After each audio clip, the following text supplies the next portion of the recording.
I got my Crimson Tide Safari hat, pen, paper, my clipboard. It's time to take a deep dive into the portal. And some of you probably want to grab an oxygen tank because you might not make it back out.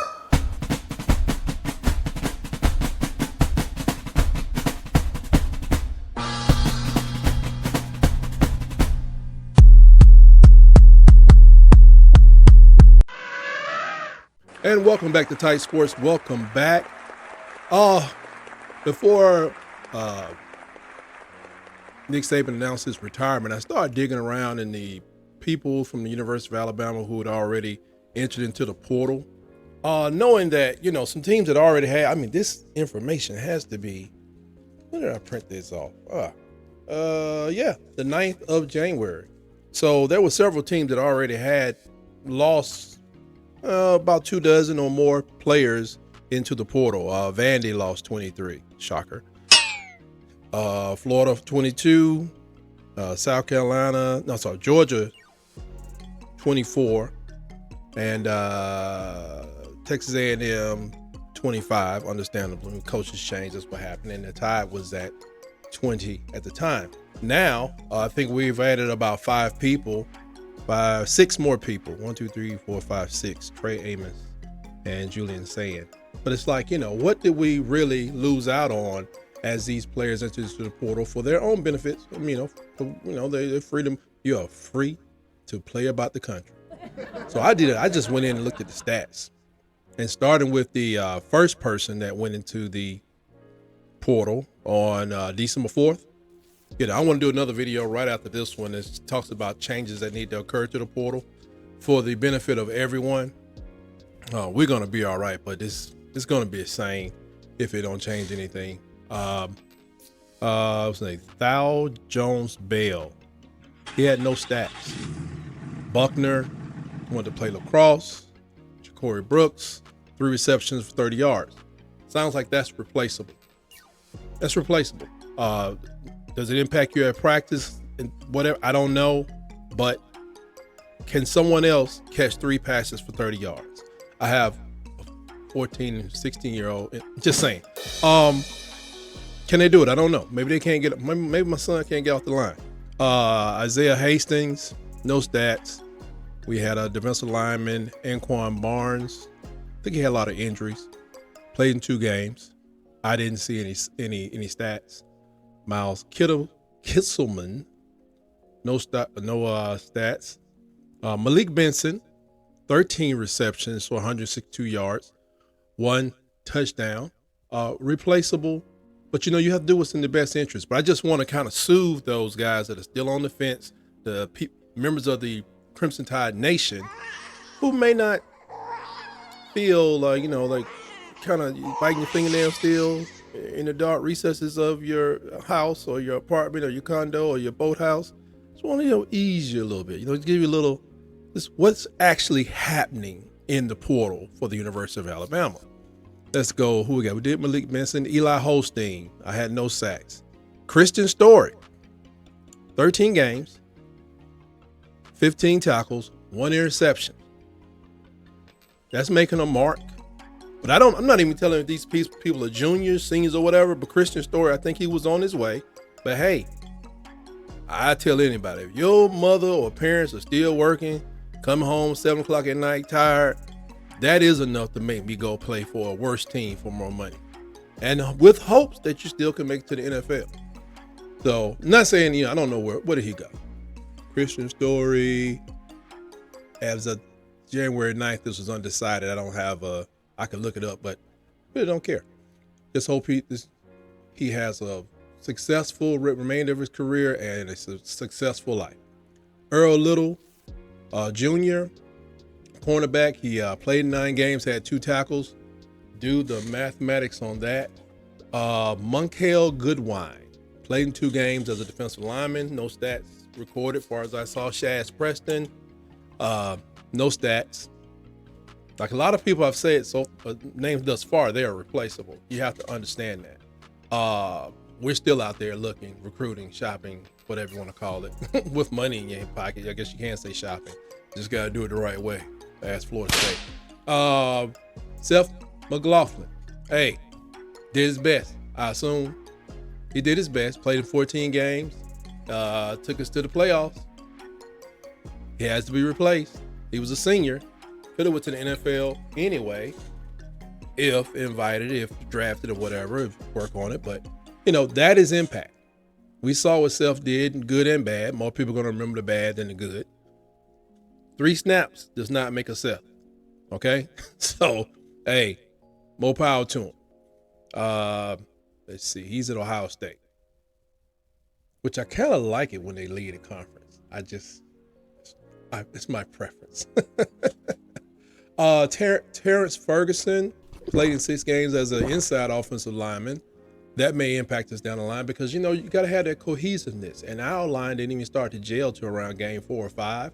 So here we are starting over again. But while we starting over, even under legendary coach Nick Saban, legend, the GOAT, we had offensive line problems. Now, was that a function of players or the coach? All I know is the offensive lineman coach was left way before Nick Saban, along with the wide receiver coach. I don't think nobody was trying to lasso either one of them back down, but Or was it the fact we lost 5 linemen last year? 3 were noted to be starters. They had significant playing time or possible starters. So, here we are starting over again. So that offensive lineman coach, we need somebody that can hit the ground running. We need somebody that can teach the boys, put your shoulder against this and push that building down. How about that? Okay, the next 3 people had no stats shown. Ian Jackson, linebacker, Jax Porter, Hayden Neighbors. And the reason you have to be nice about this, as of January 9th, these guys have not been picked up. But their scholarship is gone. Because I think you have to separate from the institution once you enter the portal. That's why I think everything's going to change with the portal. But I digress. Roydell Williams. Now, this is what I'm talking about. This one right here, Roydell Williams. Oh, yeah. Yeah. That's a big one. Yes. 111 carries, 573 yards, 5 touchdowns, 60, 60 receptions? Or 60 yards receiving and 1 touchdown. But that was the battering ram. I was wondering what was going on in the game against Michigan, when I did not see my battering ram out there, because I thought he was going to be the primary weapon against Michigan. Like, I know they was running 3 lines out there, but who want to stand up and take this man on helmet to chest for 3 quarters? And I think he got one carry. I don't know. I saw him on the kickoff return. I thought he was hurt till I saw him on the kickoff return team or something like that. So I don't know what that was all about. That was just weird. Catch you later, Coach Reese. Jake Pope, safety, no stats recorded. And Kendrick Blackshire was definitely on his way up. But at the moment, he had 9 solo tackles. And 9 solo tackles and 7 assists. So he was working on it. He was coming along. Then I got to go to my second page here. And before I even get to that, let me just run through these next 4. Antonio Kite, he left on January 13th. No, he entered the portal on 13th. I printed this out on the 9th. He's at Auburn. We see you, buddy. Let's see, Dez Ricks. Antonio Kite had no impact, while with us. Dez Rick is going to be at Texas A&M. I think we're trading players with Texas A&M like we are an NFL team. No impact. Sean Murphy, no impact. And, of course, playmaker Isaiah Bond is at Texas. Like, we know one thing, he can definitely make a play. That's impactful because we were looking forward to him having a great year. But as you saw, I think we're getting a receiver from Washington or somewhere and whatever. We have to move on, people. But losing someone that's going into their senior year or going into the next year with 48 receptions, 668 yards, and 4 touchdowns, that is an impact. That's an impact. A couple more players here now. Julian Sayin, Never took a snap at Alabama because he just got there. That may not be a thing where he didn't want to compete because he came to play for Saban. Saban's gone. Understandable. Jameer Grimsley, in and out. Thank you for visiting. Untested. He and Julian saying. Caden Proctor.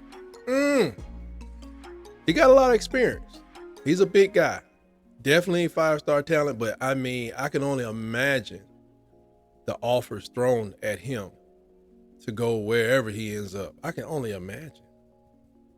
I love a lot of things, and I'm not saying I always can sell myself short for cash, but some things make sense. I can play over here where I love, but if where I love doesn't appreciate me, I can go over here. And like I said, a lot of these people that are undecided, they can still end up being back on the team. But I don't know about y'all. My mother has been gone a long time, but I do remember Mama going to work.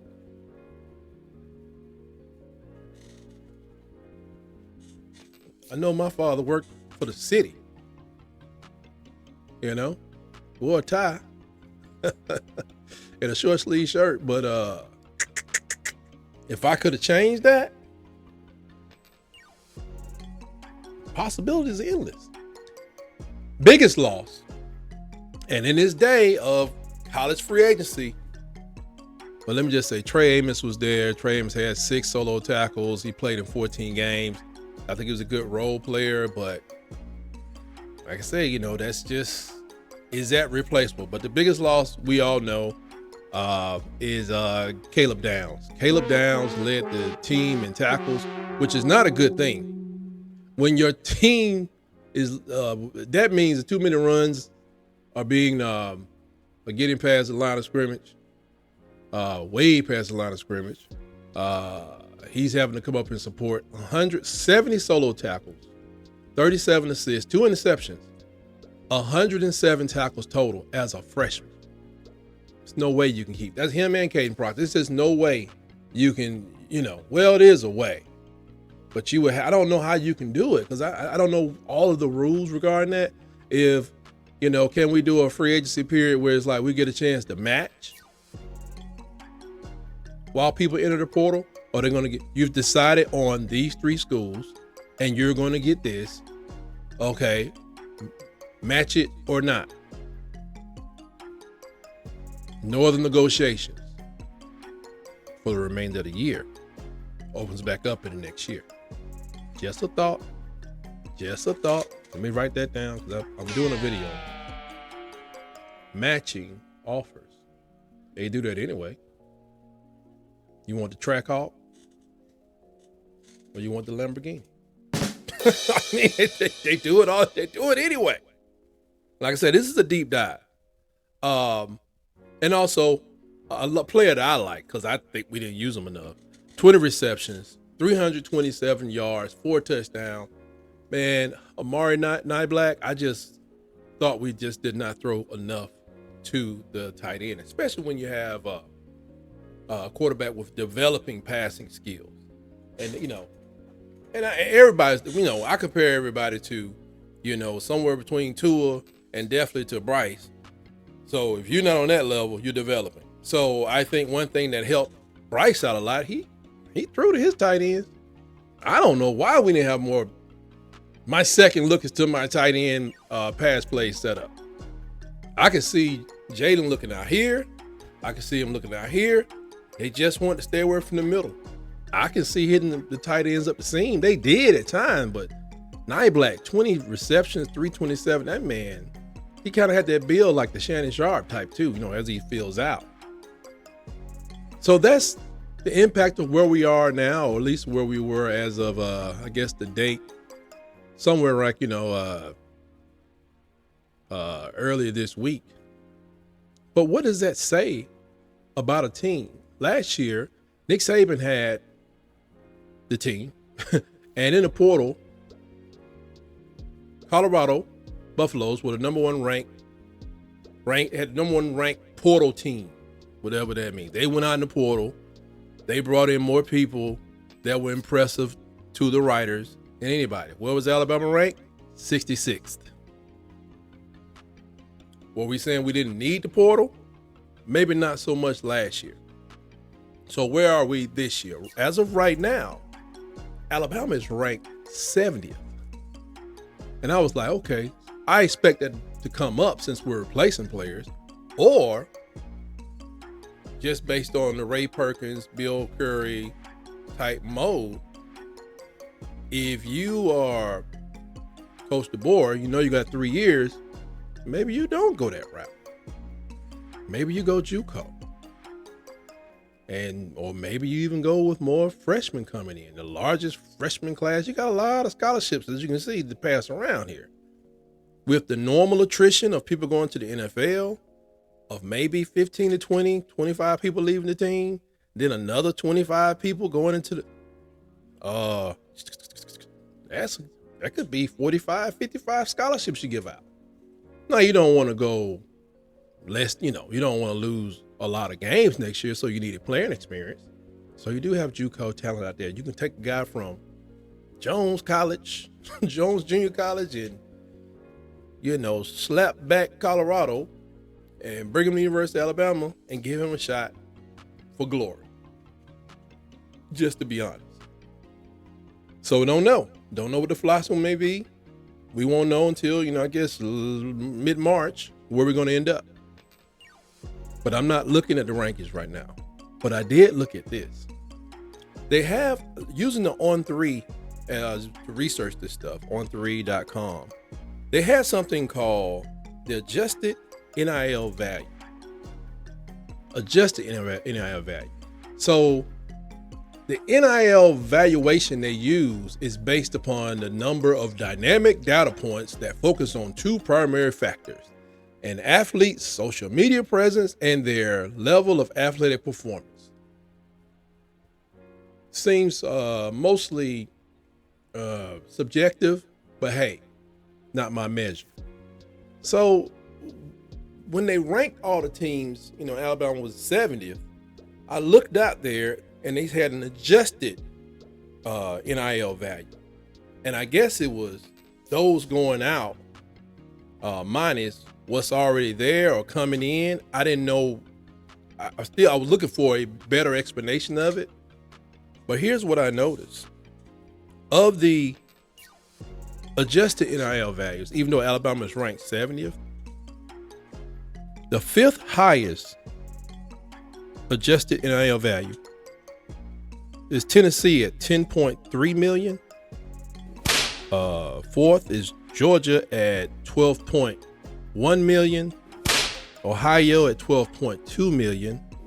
Number 2 is Texas at 15.7 million.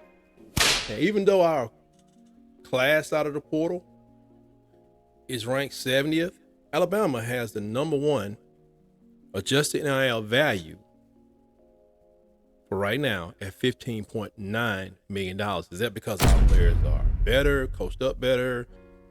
Average ranking of the last 4 classes is 1.5. Ranked, almost first every year for the last 4 years. Folks, they did the adjustment at on3.com. 15.9 million means that there's a lot of talent, or our team got a lot of followers on TikTok. I mean, what I'm saying is the cupboard is not completely bare. And it's only up from here. It's only up from here. So my opinion is hang tight, let the man cook, let Coach DeBoer cook a little bit for you, and let's get back to our winning ways this fall. And remember, I got the schedule on the wall, and the win-loss for 2024 says 0-0. And with that, until next time, always remember, roll, tide, roll.